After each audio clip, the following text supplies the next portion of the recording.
And we have two breaking news stories tonight, starting with an update on a rapper gunned down on a highway 5 years ago. Dallas police now say Yella Beezy hired a hitman to kill his one-time friend turned rival, Mo3.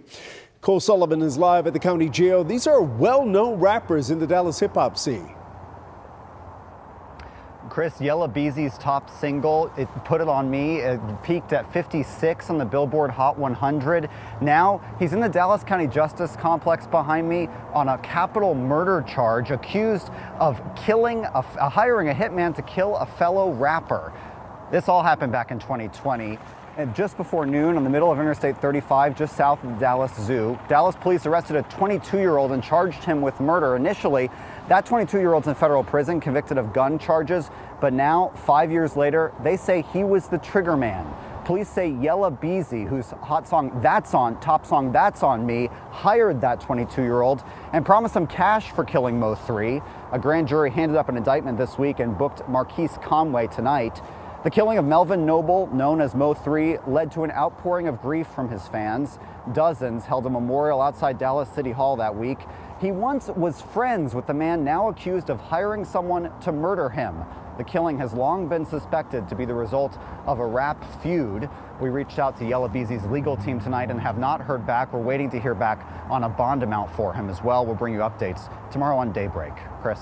All right, thank you, Cole. You know, we've been following Yella Beezy's career, and this isn't his first run-in with the law. Go to WFAA.com, where we posted a story on his previous arrests, as well as the time he was shot several times in 2018. Knew the situation between Yella Beezy and Mo3. Mo3 got on the track and bragged about shooting Yella Beezy multiple times. Bragged about killing Trap Boy Freddie Homeboys multiple times. So I understand his mom and friends want justice for him, but let's call a spade a spade. These was two street niggas beefing, amen? It all started when Yella Beezy got Roy Lee knocked off. Now why he did that, I don't know. Dude was a whole comedian, but allegedly Yella Beezy had enough of this man and got him killed. Mo3 was not having that shit because that was one of his best friends, one of his only friends in the music industry, one of his only friends in the city. So what did Mo3 do? Catch Yella Beezy at a strip club, chase him through every light imaginable, and shot the fuck out him on the highway. Yella Beezy, being way smarter than Mo3, came back and got Mo3 friend killed named Lil Bubba. The murder of Lil Bubba was publicized and shown all on TV because it was mafia style, so they knew then hits was being ordered in Dallas. After that, that put Mo3 back against the wall, and he had to show that he was out here gorilla status. So he started stepping on shit, robbing shit, shooting shit, bragging about it.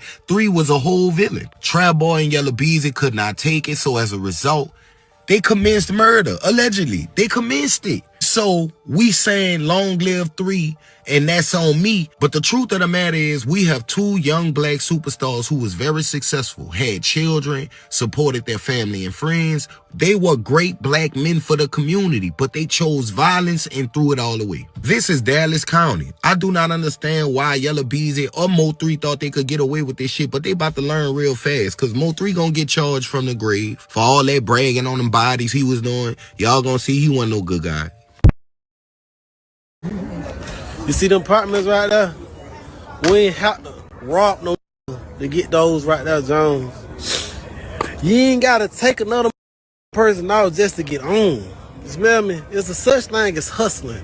It's a such thing as working. It's a such thing as being patient and running that shit up. Stop doing lame shit thinking that you're gonna get something real out of it. You can never get no right out of doing wrong. Karma, bitch, that shit gonna always come back on you. It might not come in that form that you did it in, but that shit gonna always come back.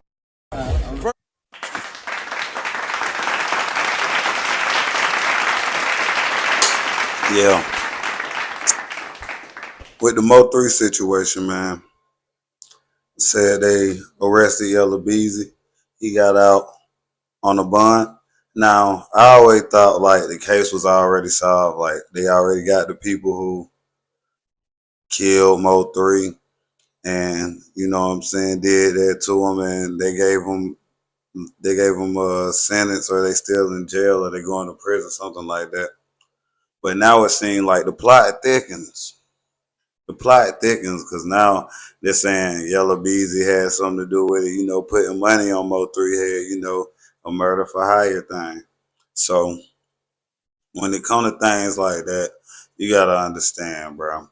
It get deep, man. It get real deep in the streets. Y'all never know. He probably had to do it to Mo3 because Mo3 was just so much of a problem.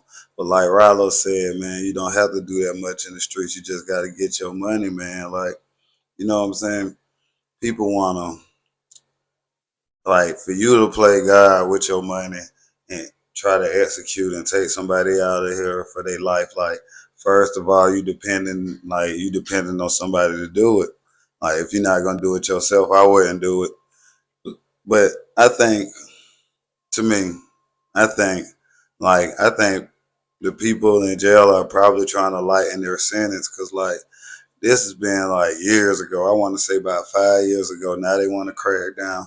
So could be saying that those boys, they ready to come home or they ready to get a lighter sentence because the judge probably told them, nah, we gonna give y'all the death penalty. You know what I'm saying? We giving y'all we thinking about the electric chair, you know what I'm saying?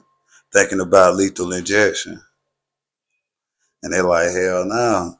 At least like if he 22 years old, he said, at least I can get out when I'm 42. I can't do life in here though. So I'm gonna go ahead and point the finger at Yella Beezy. You know what I'm saying? Either they could have said something to people or the Dallas County Police already found it. Cause at the end of the day, they could be lying.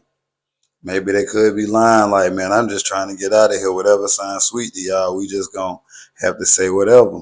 But you gonna have to connect the money. Like if they say that Yella Beezy, they got away Yella Beezy and gave the band the money, then it's over with them.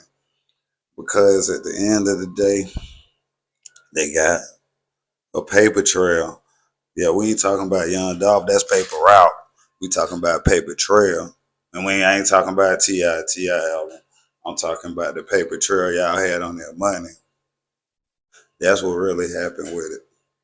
So with this Yella Beezy situation, like I said, even back in that other video, what I did with Big U, like is this rap thing becoming the new mafia or whatever? Because people are doing mob like hits, 50,000, 10,000, 20,000, 30,000 to get a nigga gone, man. And people are playing God with their money. If they need you out of here, they're gonna do it. But that's the thing. It's rather they gonna lay down and just be like, yeah, I did that, or they could get a lighter sentence and be like, nah, nah, I can't do all that time, Yella. You gotta do something with me, man. He only 22 years old. He got his whole life ahead of him. I told you get out when he about 40. He don't want that death penalty. That means he got to spend his whole life in there without possibility of parole. Yeah, Yella. He gotta at least make it out. He just 22. He ain't do everything he wanted to do. He ain't even fought good enough, man. He said you gotta help him out with this one, Beezy. I don't know how much y'all paid him or like what y'all gave him. So I guess when details emerge, we'll figure it out. Until then, but with this, like, don't have a one-sided mind about this. Just like the dude earlier in the video said, like, these two street niggas. Like, I know Mo3 was probably the most talented. He had a good voice. Like, Mo3 was fire. Like, I ain't gonna lie. Like, my brother used to listen to him. I used to listen to him too. He used to bump Mo3. Like, not even his bit songs, like, but his underground mixtape. We did with Bootsy, all type of shit. But I think that's why Yella Beezy faced so much backlash because how talented Mo3 was. It's like a church singer. He was almost like Rod Wave. Like if Mo3 would have still been alive today, he would have been like somewhere like in the Rod Wave space. Like, you know what I'm saying? Just because unique. Because when you got that voice, it's not no auto tune needed. Like you could just sing like you in the church. When you got that church voice, man, you going somewhere. And you were talking about the streets and you had a church voice, man. Look, Mo3 had a little pocket he could go into. But like, yeah. with that being said, man, hope they figure this out, man. You know what I'm saying? Make sure y'all subscribe to the channel if you ain't subscribed. You know, leave your boy a comment if you need to. But, you know what I'm saying? It's a crazy situation. I might be thinking too hard about this situation, but I think Yella Beezy could get off of this, man. That's what I'm just thinking, because at the end of the day, it's just something the shooter said. But if they find that paper trail, I ain't talking about paper route, Young Dolph. I'm talking about the paper trail. I ain't talking about T.I., that album he put out. I'm talking about the paper trail that you sent the nigga some money through a money transfer. So yeah, man. Make sure y'all tune into the next video. But yeah, man, I'm out.